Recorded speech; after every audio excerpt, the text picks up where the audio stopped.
Recording. What's up, Recording Ray? is fun. Hello, Steven. Excellent. How you doing, man? How are you? I was, unlike last time we recorded, I'm awake as fuck right now. You seem like almost like 5 cups of coffee level. I slept. Like, I slept hard. Like, slept, like, hard where you, like, wake up and, like, you drooled all over yourself and you got, like, shit in your eye. Like, I slept hard like that last night. So, well, congrats. I don't know. I feel like I needed it.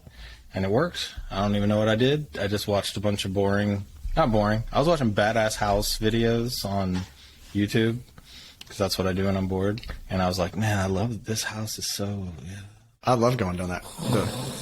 The watching other people make badass houses or with badass houses or. This was like realtors walking you through. This was a $30 million house in Malibu that I was like, I dig it, but I'm never going to buy it. I'll just build something like that for $500,000 and it'll look like that.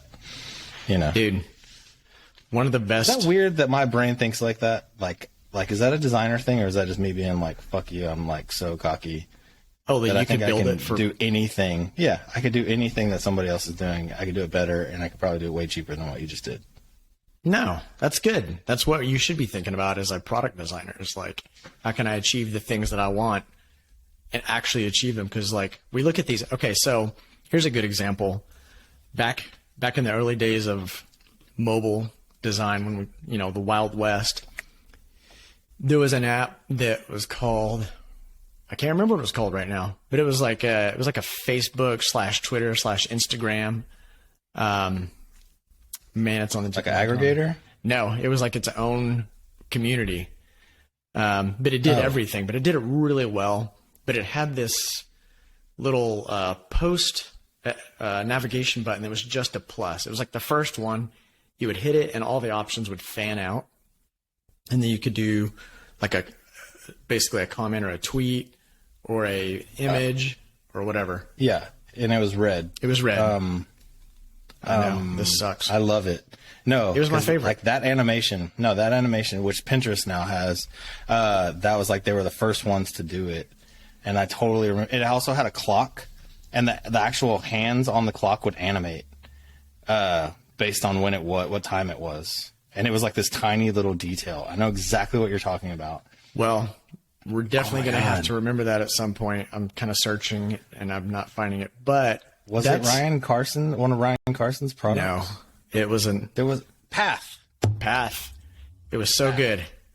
It actually is. It's the biggest problem I have with it in hindsight is that it got me off. I used to actually be a relatively active Twitterer. And then I used to be more active on Instagram. I definitely scroll Instagram all day, but, and then Facebook too, I guess back in the day. This one, it did it all so well that that's where I lived. And I had the most meaningful conversations and the most meaningful interaction there. And then of course, they died.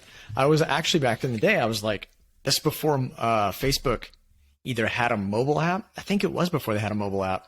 But it was definitely before they had a good mobile app. And I was like, man, Facebook should just acquire this.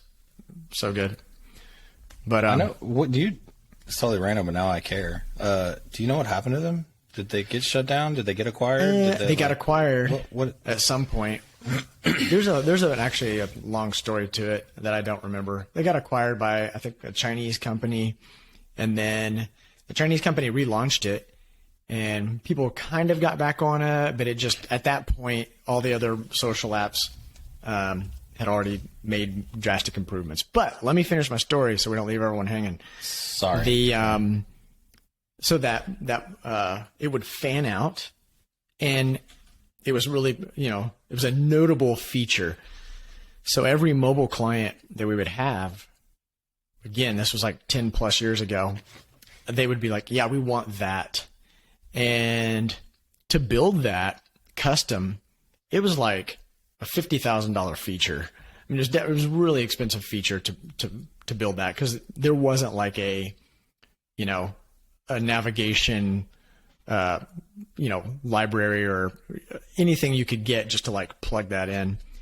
And people would freak out because this is like startup day, major startup days. People are like, what? $50,000? So to your point of like looking at things that are out there and being like, I can build that way cheaper, we couldn't exactly do that, but what we would do is accomplish something that gave people like sort of the experience that they found in that, in that particular navigation button. And that way you could do it for like $5,000 or I don't know exactly how much it cost for us to develop it, but it wasn't $50,000.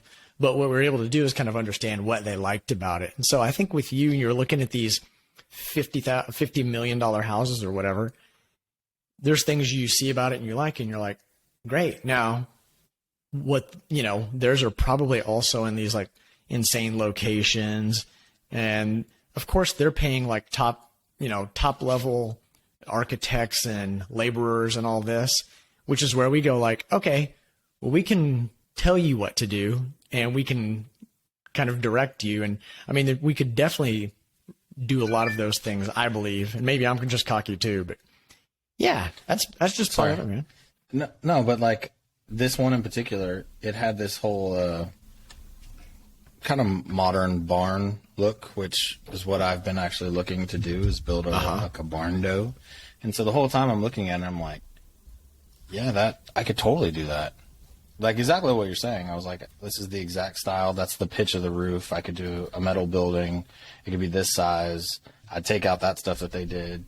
But I don't know. I feel like I was having this conversation with somebody who's also a designer. I can't remember who it was now, but they were like, that's why I love talking to you and other designers, because we all think the same. We walk into a place, we see a chair, or we sit in a chair and it's uncomfortable, and we look at it and go, why the fuck did they design it like that? I would do it like this. And like do that with like everything, right? Yeah. And now what's funny is I've obviously rubbed off on my wife, because now she does it. Like she went to like a woman's like a meditation retreat thing, and like in Oklahoma, I think it was. And the whole time she came back, she was like, all right, yeah, it was good, but this is what I would do to make it better. And this is what I think they should do. Maybe we should open one of these. Like, you know what I mean? Like, was it all like starts breaking it down based, like her feedback? Yeah, because I think the easiest part to something like that is the place. Like you just get, like all they did was rent an Airbnb. That's the easy part. The experience is what actually you take home with you and you remember. And there were all these little things. Yeah. She was like, it's not even big things. It's little things. Like, why didn't they have us have food for us? Why weren't there snacks? Why weren't there like planned events? Which could have been so cheap. Like, so cheap, so easy. Even like could have been part of it where like we're gonna make food together, or like what like whatever. Like she was like, there were just all these things, and all I did was leave there remembering the negative part. And it wasn't like it was bad. It was all the things that I it's like we talked about this the other day. Our friend posted about watching trailers for like the new Batman movie. He saw the whole movie, and I told him, I was like, I don't watch trailers anymore.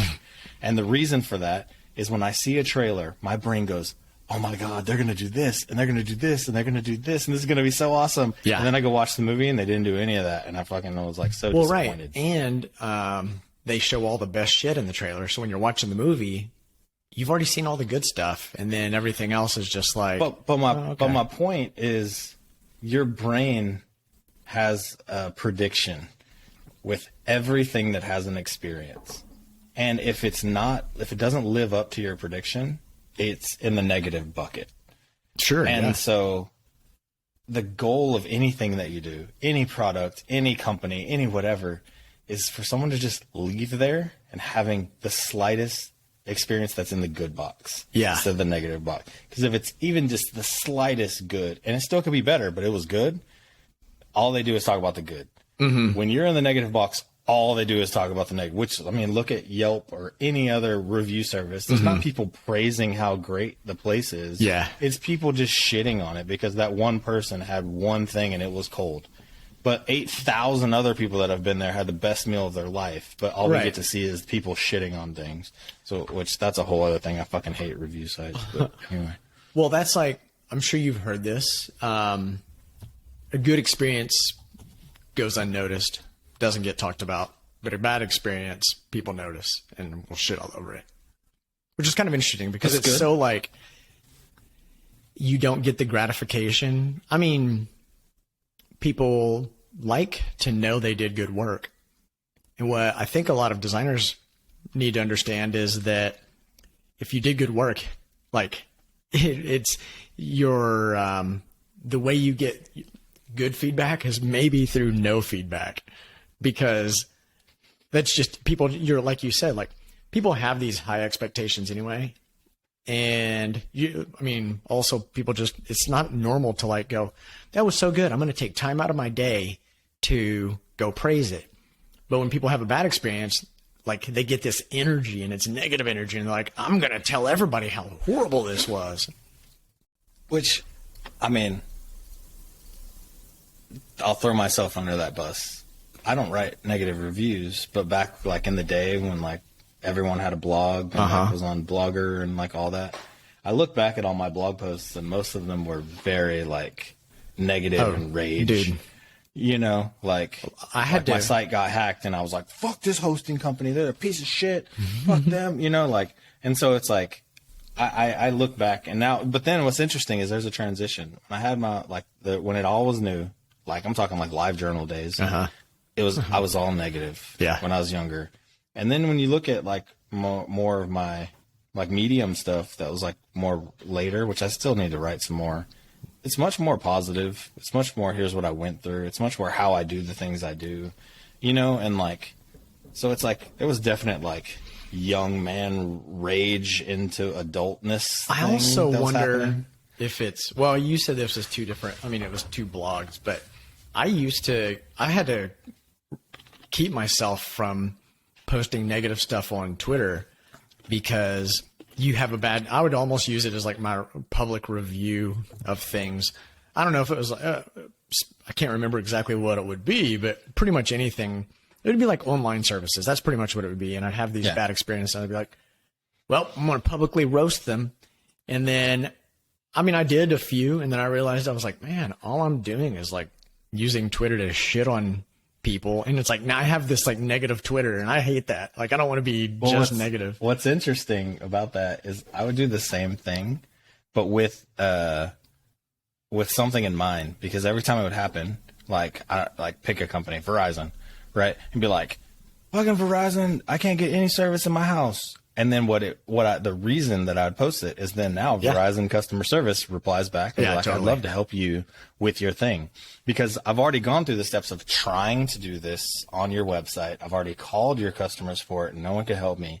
And now I'm going to post it here to where hopefully I'm going to jump up those levels. And it would do work. It's just, To the and it would point- work every time, but it sucks that like you have to do that. Right. And now, like to your point, I don't want to have a bashing negative Twitter. You know, like I want to be one of these inspirational people that talk about great Dude, things and inspire people. One of the you know, like- coolest experiences I had on Twitter was back in the early days. You remember Brondo? You don't remember the Brondo, the energy drink? It's got electrolytes. Brondo. Brondo. No. It was from Idiocracy. Oh, Yeah. You know, it's okay. I've only seen that movie one time. What? But anyway, go ahead. I know it's weird because I love everything about it. Ah, but go ahead. so good. I mean, I haven't seen it in a while, but so I tweeted something and I said it was back when like, you know, Twitter's had such an evolution. In the early days, it was like all of us friends just like tweeting to each other. And even in the early days, you could just see everybody's tweets or something like that. And then they put the @ symbol or whatever.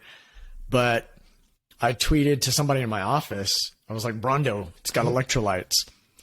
And dude, like a week later, like a massive case of Brondo energy drink showed up at the office. I hope I still have the can somewhere. It's one of those things that I kind of hope I hung on to. And my CEO was like, we just got That's a massive awesome. case of Brondo. And I was like, wow, I was like, and then somebody was like, dude, I wonder if it's because you tweeted about it. I mean, that's all we could think. It had to be. There's no other reason a case of Brawndo would show up at the office. Anyway, and that actually, I haven't thought about that story in a while, but I think more companies should do shit like that. I think that's amazing. Like, I remember it to this day, and that was definitely, I mean, we're approaching, how old is Twitter? I mean, this was 07 or 08 whenever I did that. So it was a long time ago. I want to say it's, like Twitter launched in 06, I believe. I think. So somewhere around there. That's when I was in San Francisco for the first time. Man, that's kind of perfect. My office was across the street from their Odeo office. Oh, really? Damn. Yeah, like right there. Like we'd hung out at the same place and have lunch together, and I didn't know what they were building. They didn't know what we were building. So it kind of almost goes along with our whole just experience, leaving good experiences people talk about forever. Because I always remember that. That was just really cool. We just made this random mention. I wonder if they tweeted back. I don't remember if they tweeted back. Maybe there was a follow up or something. I can't remember. I just remember getting that. What's interesting about that is I feel like that's what like a lot of startups and stuff do now. But I feel like it's the brands that should be doing it. Like someone that's like trying to get started, like this young and like a new startup. Oh, like, send stuff that's really cool and they were listening to you and try to get your attention, or like someone trying to get a job or whatever. The people that take initiative will do something cool like that. Yeah. But like with your example, even though it was a fake brand, if there was like a real, like we said something about like I'm drinking Mountain Dew Zero right now, and all of a sudden a truck of Mountain Dew showed up at my house. Man, I hope this and happens. was just like, yeah, well, I do too now, but Zero, I'm trying not to have as much sugar. Yeah. Yeah, very like speak clear. Mountain how awesome Dew. Would that be? Send the Zero version. Yes. Yes. Please send me. It's actually really good. But anyway, totally. I love this. Man, we need to make this a thing where we make this a trend again. Maybe it's happening. We're just not. I think it only happens with like influencers. So maybe like send us shit. Oh, 100%. Yeah, because we're influencers. To be completely clear though, I would love for that to happen. I'll pimp. If you send me something, I'll pimp it. However, I want that to happen to the regular person just with random tweets. Like every company should have like a random a budget with a random like lotto or whatever, like a drawing of people don't even know it's happening. It's just happening. And then they draw somebody's name from a mention or something, and they fucking send them some shit, a care package. A true lotto.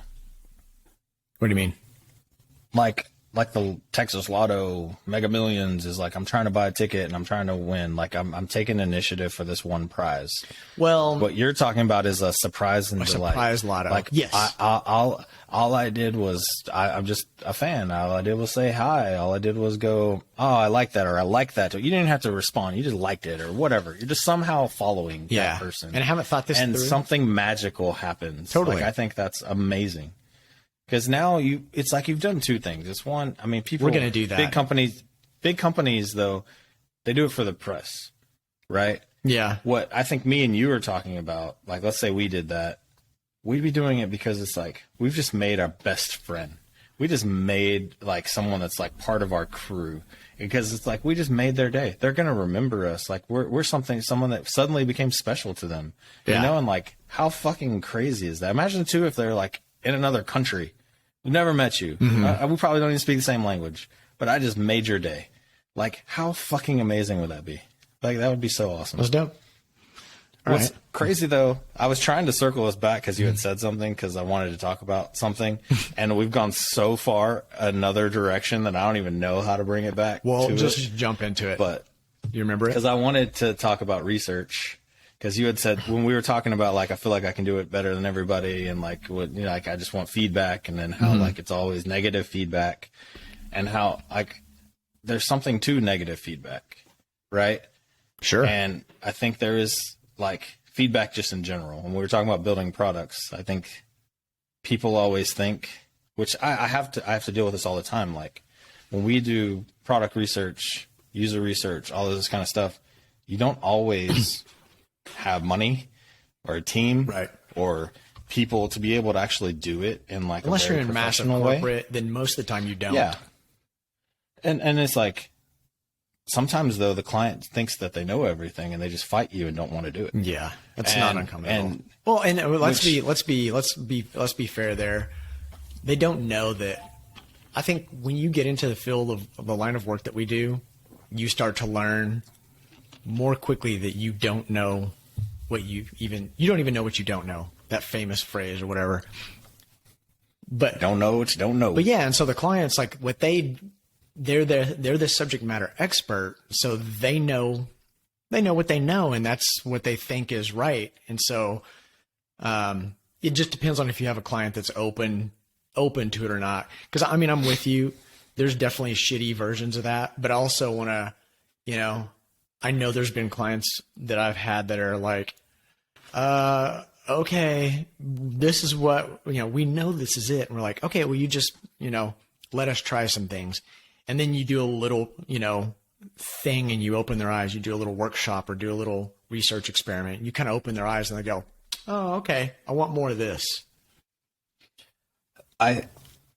It's funny though, right? It's what's the term? Like it's a Pandora's box, right? Sure. Like, I guess. Because the other side of that is they think they're great and they get kicked in the teeth and they weren't expecting it. Oh, yeah. And now like their entire vibe is like gone, especially when it's like client work. It's different if it's a partner, if you're building your own product and like you need that. But it becomes a really hard blow when your client thinks that they have something amazing and every person that you talk to is like, that thing is fucking garbage. They've solutioned something nobody wants. Yeah. And that can be a really hard thing if you look at it like that. But I think the way that we look at it is what do we do? Well, for me, every time we do research, and like I want to talk about that too, because I think there's a lot of ways to hack research because it's a necessity. You have to do something, right? And I'm the king of like, I just want to make something real fast. But even like me, I want to make something that people use and that people like. Yeah, well, you want to have a successful product. I mean, and I think that people get with the money thing and the budget and using a big like research firm and all that kind of stuff, like they get stuck in that world and that's the only way to do research. But there are so many little ghetto things. I remember, so random Ray I've got a good one too. Story. Okay, so where was I? I was when we were living in Austin. So this is 2008. And this was like when I had my design agency, I was just doing freelance.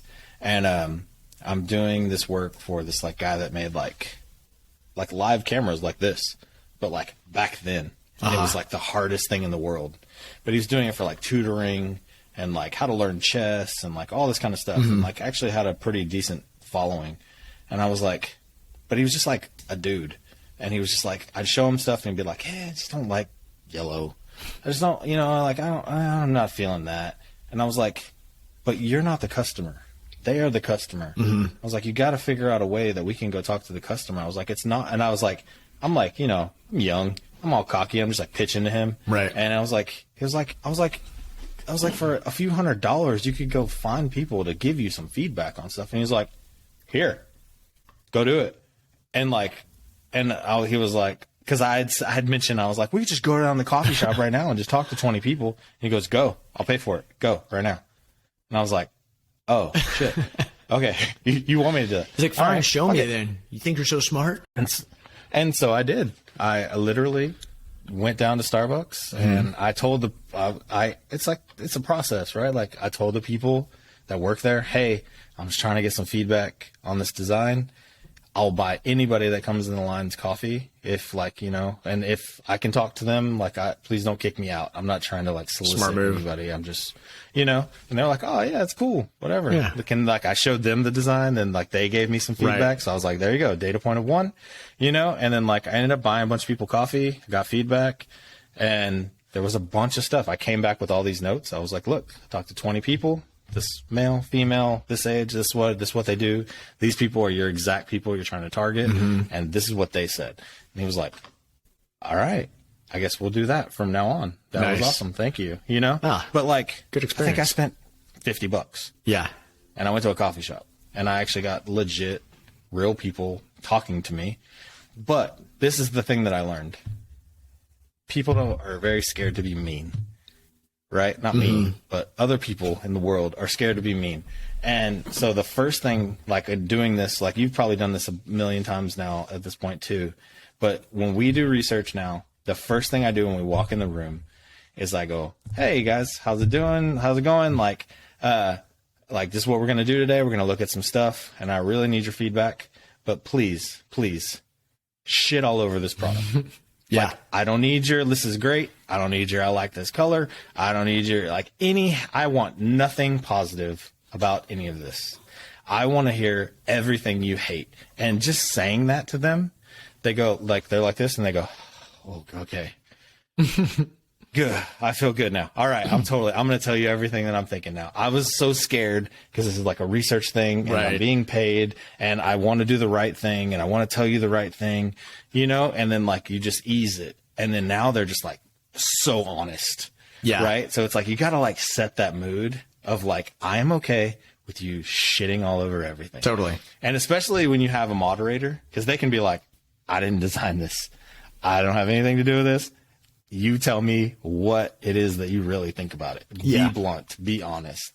And like, that's where you get good feedback. Like, and I always tell my designers, I can tell you what I think, but there's a point where you're going to be like, I feel like I know more than he does. I feel like he's wrong. And so, which is great. I want banter. I want back and forth because I'm not perfect. I'm not right all the time. But when you line up a customer and they say, this is wrong, maybe completely different than either one of us were thinking, they get the priority. That's what we're going to fix, right? Anyway, I'm rambling. But anyway, what was your story? Well, two things. One, when you're trying to get that real actual feedback, I probably would also personally like the good feedback, but that's obviously not the priority. You're trying to fix what's wrong. But I've actually relatively recently been a part of a couple of research questionnaires for products that I'm a candidate for, and because a friend of mine that was working on one of the products was like, "Hey, you'd be perfect. Can you come, meet with my team?" And basically, you always make it sound so like car salesman. You're the perfect guy for this. Come on down. Well, so basically, it's like for like, I'm not sure if I can talk about it, so I'm just going to move on. All right. So we do the interview, and of course, I know how to do this because I want the same feedback. So I'm giving the guy the feedback that I think he wants, not wants to hear, but what he wants. And he follows up and he was like, dude, you gave the best feedback. Like, you told us everything that like actually was meaningful. Like, everybody sees it and they tell us how good it is. And I wasn't really even thinking about it. I was like, oh yeah. Like, I mean, I wasn't like, this sucks. I was like, hey, here's the problem I would have with this. Like, because I'm a use case for it. I'm like, if I wasn't using this in this situation, I just don't think this would make sense or whatever. And I even gave him like some tone feedback, because when you jumped into the app, it would kind of go right into something with some very straightforward language. And I was like, I kind of feel like I need to be warmed up, because there's a point where you have to connect your like bank account or whatever. I was like, You're diving right in and you want me to connect my bank account. I need something that tells me we're friends first or whatever. And buy me dinner. Yeah. Take me on a date. But what I was thinking of earlier was, you were kind of talking about some hacks, and I thought this was great. I don't think I've actually ever done this. It seems so obvious, but basically you and I are part of these like, private business groups or whatever. And they're really cool. Everybody in there, the reason they're private is because, you don't have a bunch of garbage in there. And so everybody's pretty clever. And this one lady basically was like, hey, if you guys had never done this, it's really valuable. When you're building a product, and a lot of these folks, like, it's not just like digital product design or UX design or anything like that. It's like people buy and create businesses, physical or property. It's just all over the place. So this lady was basically talking about, if you're building a physical product, she was like, do yourself a favor, go to Amazon find the closest, find all the competitive products and sort by star ratings from 2 to 3. And I think her reasoning there is like the 1 ratings, a lot of times you get people that are just like hate everything. They just shit on everything. But if it's 2 to 3, you're kind of in that range of people who they didn't give it the shittiest and they're giving feedback. It's just like, I think more meaningful feedback comes from that range. And I was like, that's actually a great idea, because you can go and find all the problems that your competitor has if you're still in at the stage where you can make improvements or, do things that, you haven't already launched or whatever, and you can find what's wrong with all your competitors. I mean, it's just a great hack. And what I thought was perfect is doing the same thing with like the App Store or, the Google Play Store or whatever. I think it's great. Just go and basically dive in and try to find like, but I think the key point there is not finding like the worst like feedback. It's finding the people that still care, that still want the product, that they're like giving good feedback. 100%. Because like if you basically have 3 ranges, right? Like you've got like, I hate it, I love it, which are the I hate it, probably meaningless. you didn't hate it. Yeah, it's stupid. The I love it, it's probably your mom. The everything in the middle is going to be real feedback. Right. Because that's someone that cares enough that's trying to help. Right. Right. Like I did have a bad experience, but the interior was awesome. The chef was great. That whatever. Mm-hmm. Right. But to your point, good call. Restaurants could use the same. Like, oh, totally. I mean, it's funny. I do that a lot with the App Store, a lot with the macOS store. Have I told you how weird I am with macOS apps? No.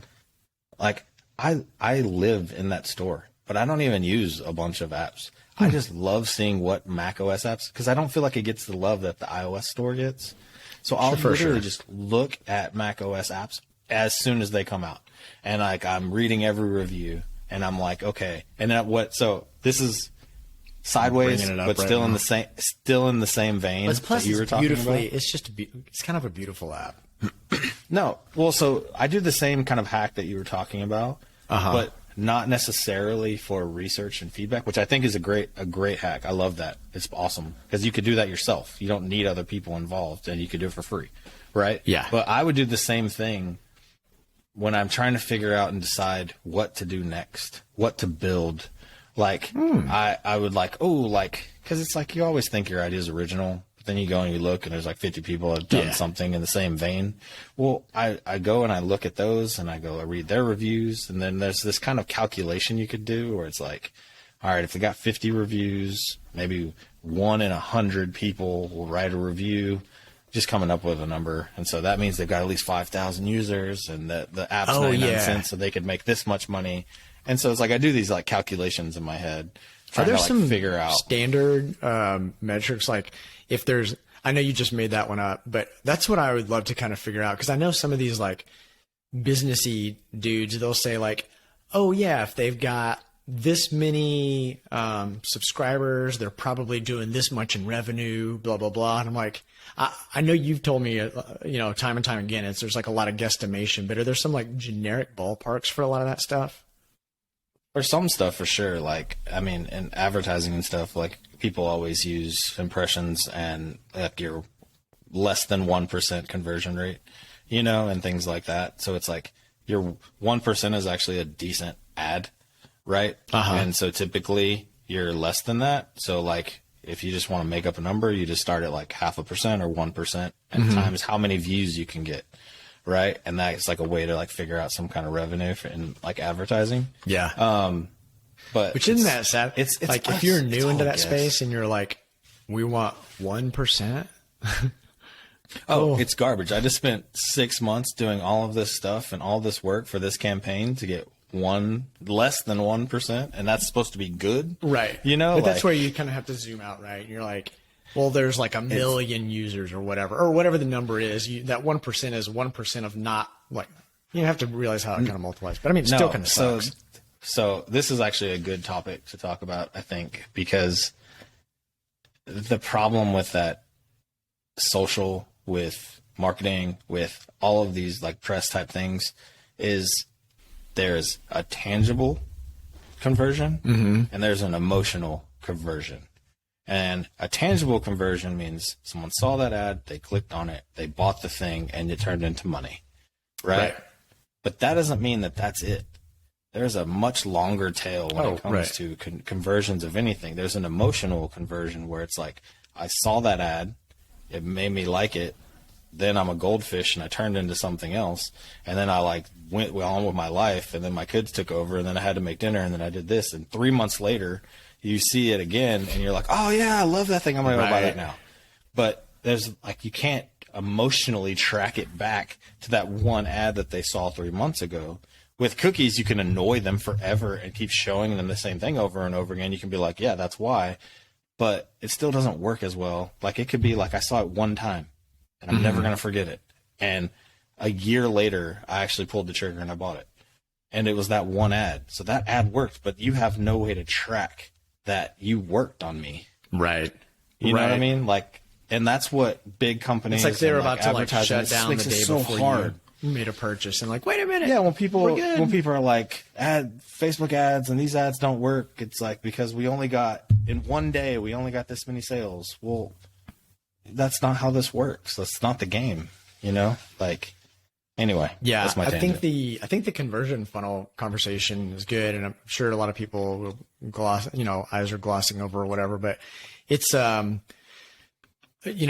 there's a lot of different variations, whether it's language or some people always try to improve or whatever, which sometimes doesn't work, but it's now I can't even remember. I'm pretty familiar with this funnel, or with the typical funnel, but there's a lot of different ones, and I was looking at one that's odd, but I think the standard one is kind of like, you get attention, then you get interest, and you create desire, then that person takes action, and then that person re-engages. And the re-engagement is kind of what you're looking for. You don't want just a one-time, I guess it depends on what your product is, but you want that person that loves your product, comes back all the time. That's kind of like your top goal is to get repeat customers. But what's cool about it, and we just Instagrammed or tweeted, I can't remember now, our friend Ken Hansen. We twatted. He's been like a growth hacker before the term was even a term. I remember we met with him probably 12 or 13 years ago, because I was going to bring him. He ended up coming and joining my company, and we're just talking about everything that he's done, and what my history with him was really in front end development. But he was like, yeah, I've been doing a lot of like growth hacking. And we're like, okay, cool. What? And I hated the title at first. And so even whenever he came on board, I was like, we need to think of a better title. And he was like, well, it's literally called growth hacking.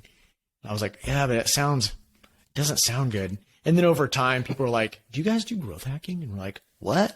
Yeah, Ken.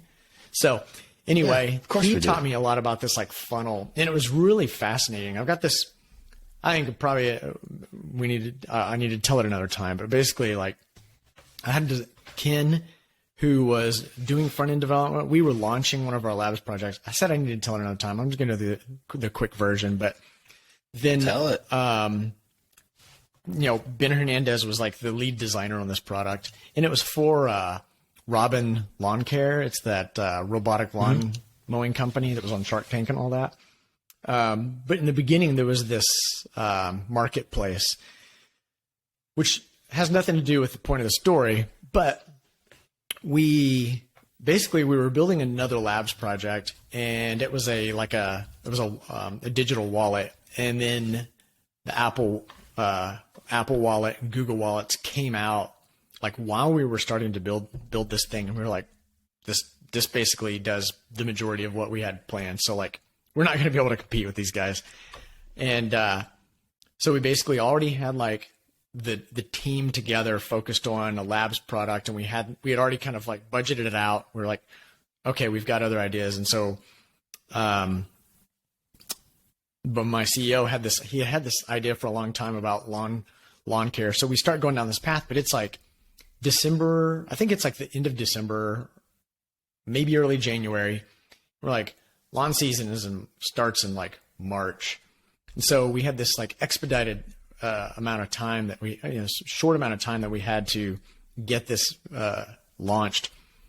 So Ken is doing basically like, he's doing all these growth hacking techniques where he's like launching something. He had like these like rapid cycles of where he would do a thing. So Ben was over here designing, Ken was over here like taking the designs and doing like his iterations of it, getting it in front of people and seeing which ones won. It's basically he put two up against each other, whichever one won.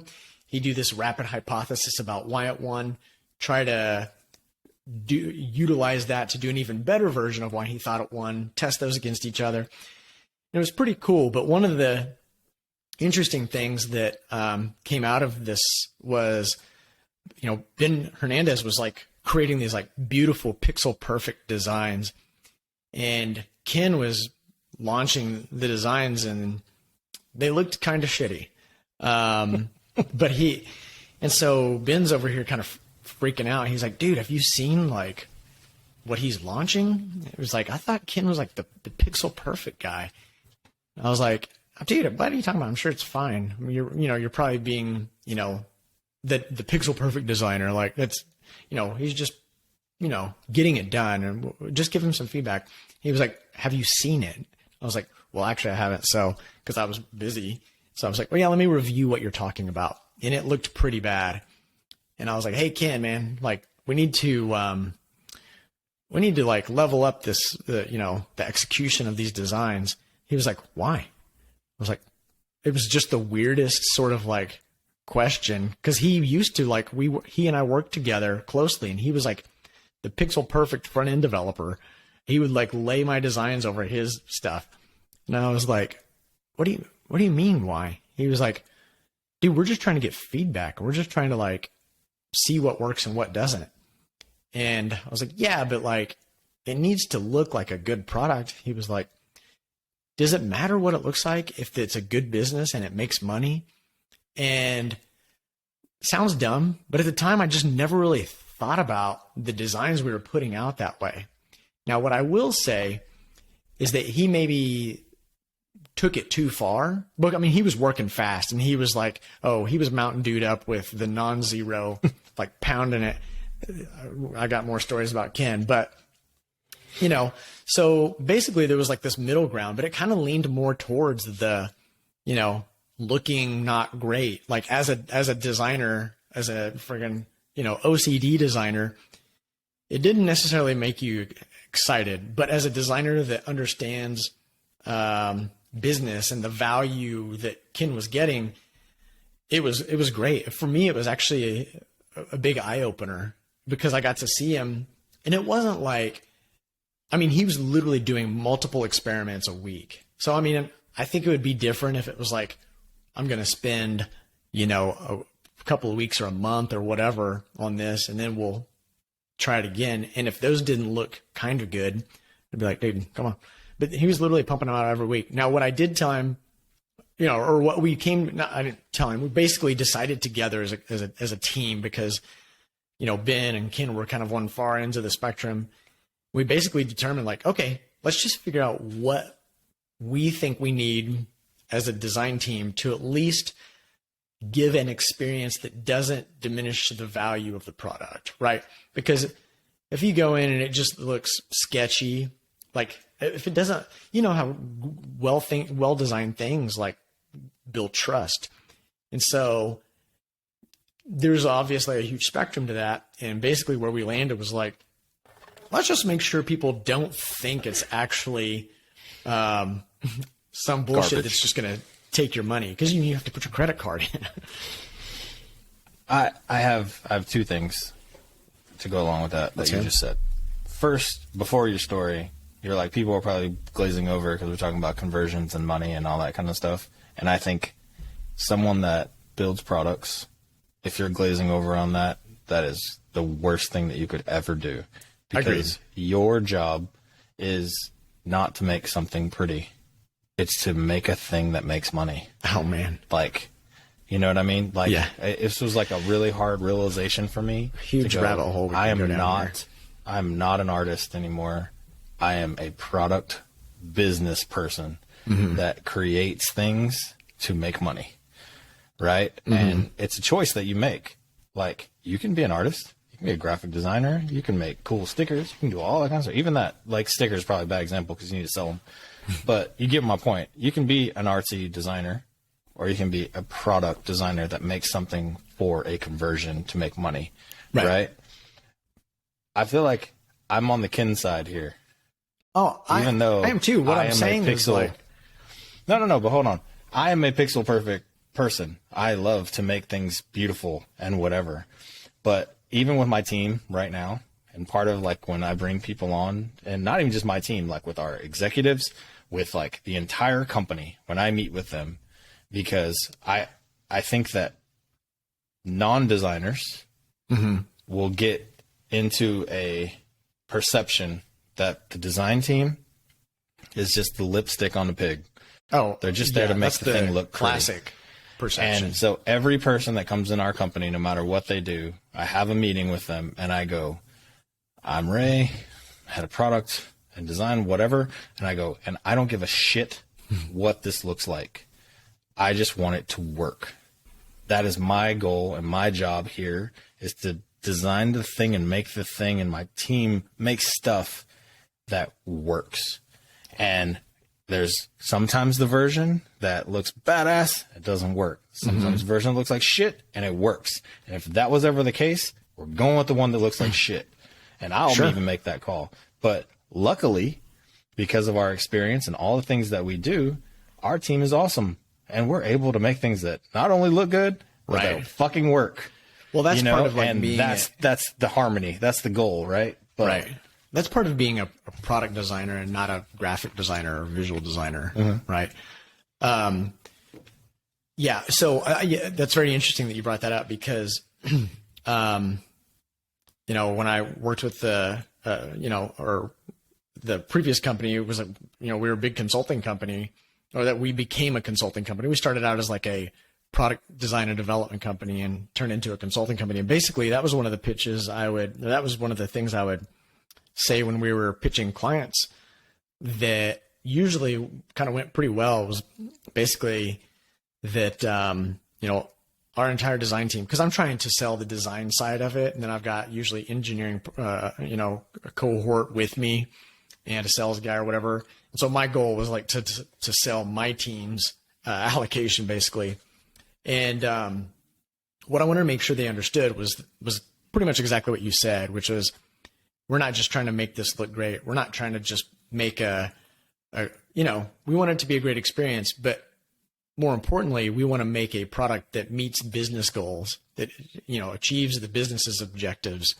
And my team, you know, anytime someone would start, or, you know, even in the recruiting and interview process, I made sure that they understood that that was an important piece of being on our design team, was recognizing the value that we were delivering to our, you know, clients, which was not, and this is where you trigger them, right? Because you don't wrap it up. You just say, it's not great designs.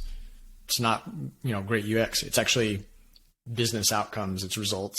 And that comes with doing some of these things, which we do, which are designs and things like that. But I said, the most important thing to understand is like what they want to achieve. We are going to figure out through our research and design ways to achieve those outcomes. And I'm with you know, which is cool. It's more fun interesting too. though. Well, I've been through back on the advertising side, like, because I've done that for a long time too. It's heartbreaking because this thing that looks like a child did it and it's horrible and pixelated and blurry, and it's for some reason outperforms everything. Yeah. Right? And you're just like, what the hell is going on? And like, sometimes you can figure it out and reverse engineer, and other times you're just like, I don't get it. I just don't get it.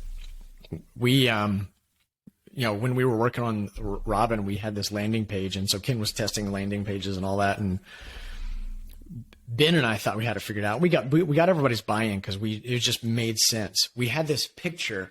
So obviously they're all like pictures of lawn, stuff like that. not stuff like that. Literally lawns, because it's about mowing your lawn. But we were like, we saw this one and it had a sprinkler going. It had a child, like this cute little child jumping through the sprinkler, and there was a dog chasing after him. We were like, oh my God, this is going to crush it. And it didn't. Like, Ken ran it through, and I think he even agreed. He was like, yeah, this looks great. Touches all, it's like the emotional points. It's got a child. The grass looks great. And he starts doing those rapid cycles, and we're going to have him on the show to talk about some of this. But, like, Yeah. he basically, one of the common denominators, and that's what you look for. It's like what is working and what isn't working. And one of the common denominators of ones that didn't perform as well was the one with the fucking amazing picture. And the one that was working best was just like looked kind of boring. And to your point, you're like, no, I want this other thing. I really want it, but I don't want it as much as I want the successful acquisition of a new client, right? Or a new customer. My favorite color is pink. Yep. Have I ever told you why my favorite color is pink? Nope. I don't think so. I remember like the, no, I don't know. Tell me. My nickname for a long time was Big Pink Mexican. Yeah, I was going to let you say that. Okay. Well, and the reason that came, so back when I used to work at Match, this is like everything's still early days, right? And like, I used to, I was young, used to make like tons of banner ads and like all this kind of stuff, right? And I'd always be curious because I was pumping out hundreds, thousands probably.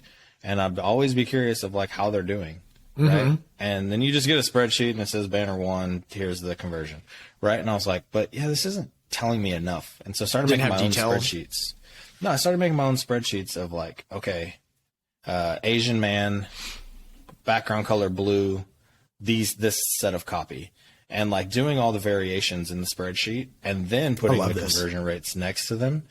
And randomly, I saw that like this kind of reddish pinkish color seemed to be outperforming, no matter if it was a girl, guy, whatever. It was all working, and even what the copy said, it didn't matter.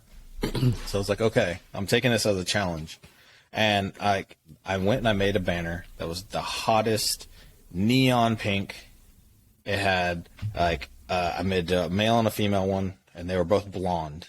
Because I also saw that blondes were working better than any other hair color. Yeah. So, and then I put in copy, put in whatever. Demolished any ad that we had ever done for all the years that I had been there and before. Just murdered it. And that's interesting. So since then, like even there and every place that I've ever gone, still to this day, every place I go, I leave a hint of pink in that brand. Yeah, I mean, like, even this show, your side of the banner's pink. Which, I'm going to tell you, that's the whole point. I really like it too, and so I was a little jealous, but I mean, we're good. Oh, well, my bad. What is your nickname, though? It's true. No, you own it. You definitely made it yours. But the point of that is like back to what Ken was doing. Like, there's a lot of things that you just learn from breaking down a bunch of things and seeing what the common denominators are. So before that, did you have any like fascination with pink or anything, or was that kind of the starting point? No. That's awesome. I had no idea. No, that was it. As long as I've known you, because we met. Actually, that's kind of the reason we met. Yeah. One of our mutual buds worked at Match, and you guys got to know each other. Funny thing is, I had a job offer at Match around that same time in this other company that gave me the most amazing interview experience. I had to go with them. It turned out to be probably one of the worst companies I ever worked for. But I learned a lot. And I used to always talk about, I learned everything not to do. And I still remember the things that I shouldn't do. But anyway, that's how you became the Big Pink Mexican. So how did it turn into the Big Pink Mexican? Like well, because you're big Mexican. I'm big and I'm Mexican, and then you just insert the color that I was constantly designing everything in. So yeah, it's pretty self-explanatory to me. I don't know, but it wasn't me that called myself. I didn't call myself that. Like actually, it was like one of my my creative director at Match. This was like early. He started calling me that because like every banner was would it have something. Frank? No. Frank was a designer. Oh, okay. His name was Robert Bowman. Like, I love Robert Bowman. I remember you talking about him. He's like the best boss I've like ever had in my whole life. Yeah, I don't think that would have worked for me because there's definitely been. Well, no, I've gone through a lot of different phases, but I've had multiple times throughout the years, like just these black phases, which is like a kind of like, I guess you could say any design. Lots of not any, but lots of designers. It's kind of like the cliche, but I don't think small black Puerto Rican would really sound. It works. It works for me. Well, that's what I'm gonna call you from now on. Why do people? You don't look that dark. Yeah, no, it's just interesting though, because it's like a lot of things you go through a trend of like I design things like this, and then you lose it, right? And pink is the thing. I mean, even now, like my kids know my favorite color is pink. You know, like it's me forever. Yeah, like it's touched my heart. You know. Anyway, what else are we talking about today? Okay, so yeah, we definitely went down the rabbit hole. Oh, dude, you've freaking started doing some freaking killer drawings. You scared me the way you just said that, like something bad just happened. Yeah, dude, you're in trouble. Oh my god, dude. Yeah, it's so last week you said that you had started designing again and like how good it felt. And lately I've been drawing with like, you know, some little secret-y projects that we're working on that we're going to tell everybody about soon. And you're crushing it. Well, what's funny to me about that is like, yeah, it's probably going to be a little annoying. We can't talk about it exactly, but like what's interesting is we were talking about it and then you started and then you just like pulled these all-nighters and like you're like crushing it, dude. I got inspired. Using Procreate. So I got inspired, but then I got scared. And like, because like I've always been an artist. I can draw. I've always painted, but like when you do it for so long, you start to kind of have your own style. Oh, right. And I just felt like my actual style wasn't working with what we were doing. And so I had to learn. I had to learn how to do a different style, and I was so scared. Yeah, you kind of pushed back on me when we were talking about styles. And it was totally a me thing where I was just like, and then I don't even know what it is. You probably said something, and I was just like, you know, fuck it, I'm just gonna try. Like, I feel like that's all I can gave up because we were kind of talking about two different directions. In a certain point, I just kept ignoring you. I just kept ignoring you and just kept drawing it the way that I draw. And then the next time you showed me something, I was like, "Oh, yeah, that's cool. I'm on board." No, well, I don't know what happened, and I feel like it would be a better story if I was like, you know what, you said this revelation, and it just hit me, but I don't know what it was, but I was just like, you know, sometimes you just gotta like motivate yourself, and you're just like, you get scared, you're like, that's not me, I don't do that kind of thing, but I've always felt like the person that was cocky enough that was like, I'll fucking do anything. You want to build like medical devices? I don't know how to do that, but I can figure it out. I'll do it. You know, like I can build anything. And I've always had that cockiness in me. And it almost like I had like felt like I was losing it with this whole thing. And so I was like, I'm going to learn. And I did what everybody I think should do is like just get on YouTube. That's what I was going to ask. Like there's like, I got on Pinterest and like I just started looking up stuff and then I just started practicing and then I was like, oh, well, this is fucking same shit. And it's like fine. So I don't know. I've been I'm into it.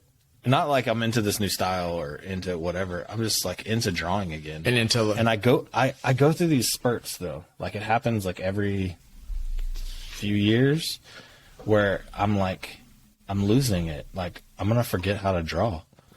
I haven't done it in so long. And so I used to do this thing where I buy a new sketchbook and I would do 5 minutes, 5-minute sketches a day. That. And I would literally just set a timer on my phone, sit on the couch or whatever, and I would just draw something. I would just start doodling and it would turn into something. When the alarm went off, I just took a picture of 5 minutes and whatever I came up with. Did you have like a log, like a journal of it? Did you have? I mean, this seems like something that like I didn't post it anywhere. Would have been like it was totally for me or something. I mean, yeah. I mean, it seems like it'd be a cool little, Or a people take a blog or photo a whatever. day or something. Yeah. But like, no, it was like, Have it you was ever just done for that? me. Have you ever done the photo a day? I haven't, There used to be, but I've got product ideas around it. But well, there used to no, I be a haven't done it. product that basically, it was just the camera, but it had like an outline. So basically you could line yourself up or a grid or something. But basically, yeah, the idea was you lined yourself up. What was cool about it, I don't remember if the app did this or not, but it must have, or I don't remember how I did it, but basically over a period of time, you're in the same spot and it would just show you like, your beard growing out or your hair Evolving. getting long or whatever. Always cool. Like, I know it's been done a million times, but it's always Yeah. cool. No, I don't know. It's one of those things where you're like, I'm going to do that. That's awesome. And you never do it. Yeah. It's like, I've always said I was going to do something like that and I never did it. Excuse me. Sorry, dude. But yeah, I've been drawing. It's been nice. And I mean, I don't know. It makes me happy. Like, I mean, you know how that's it's important. like, well, but like, you know how you do stuff you used to do when you were a kid, like Uh-huh. I'm gonna go ride a bike or I'm gonna go do whatever. And you're like, this is great. I miss this. It makes it's like reminiscent of like, Yeah. when we were doing a thing. And like, I don't know. It's just something that takes me back to like, even like elementary school and like my first job, like my first business ever was drawing. Like in 4th grade, back when Nintendo like used to have books for like little levels. I remember. People would pay me to draw them secret level books Nice. and stuff. And I would just sit there and I'd be like, $5. Then another girl would like in the class would be like, can you draw me a princess? And I'd be like, $5, And so it was like, it's been my first, e-commerce Businessman. type business. Or it's not e-commerce. Business but boy. Commerce. Yeah, no. And then it just evolved from there, so Dude, it takes me hopefully, back. you were selling drawings as a child, and dude, I'm hoping you can sell some drawings as an adult. Yeah, go full circle. But Well, no, dude, it's good. Dude, we're an hour in. Yeah, I think, these things are like a blur for me. I know. Every time we sit down to record, and you'll be like, we're like over an hour, and I'm like, what did we just talk about? Like I just words just come out. I don't So even the know la- what we're talking about. The last episode, you had kind of mentioned you're like it was so conversational. I'm not sure like how to feel about it. And it was funny. One of the comments we got on the YouTube channel was, "This is my favorite episode yet." I was like, because I told you I thought it was a good episode. And it's funny too because it's like the only messages that I got about it were that this was by far my favorite episode and all that, and I was just like, I'm just not gonna say anything anymore. I don't know. I don't know how to gauge it yet, but I don't know. It's more not that anything that we ever do is gonna be bad. It was more like, are people gonna be into how deep we get into a topic? Or they want to just kind of like get the quick news and the headlines and like, let's just kind of roll through things and stuff like that, and be goldfish. But Yeah. apparently, because it's also got more views than any other video we've done so far, I think, No, right? the last one. Oh, that was last one. yeah, probably because I wrote Well, influencers but it's- in the title. But it's been 2 days. Well, though, that's so true. It's, but yeah, or however many days, I don't know. But anyway, I'm wrong. I admit it. mean, I was wrong. Made me feel You're like I got to smart. win. I'm stupid. Jeez, taking it to the extreme. All right, That's man. what you said. Well, hey, let's see what people think about this. If you hadn't caught our last episode, check it out and let us know what you think about, about what the hell we're talking about. And also, please, I realized I pushed in the wrong direction. So if you're listening to this only on a podcast platform, go please like and subscribe. I think there's the star ratings and all that. Hook us up.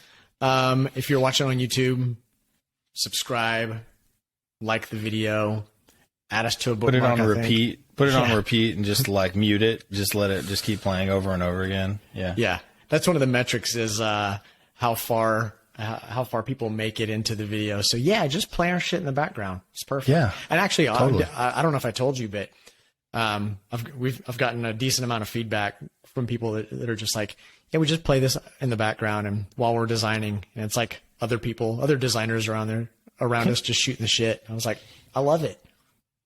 So we're the what is it called? You know, when they do all the white noise. Yeah, just white noise. We're the white noise app. Yeah, I love it. We're designer white noise. Perfect.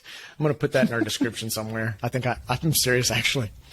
Yeah. But hey, well, good show, dude. Thanks everybody. Yeah, man. I'm Stephen Ray. Ray Hernandez. Until next time. Late. Deuces.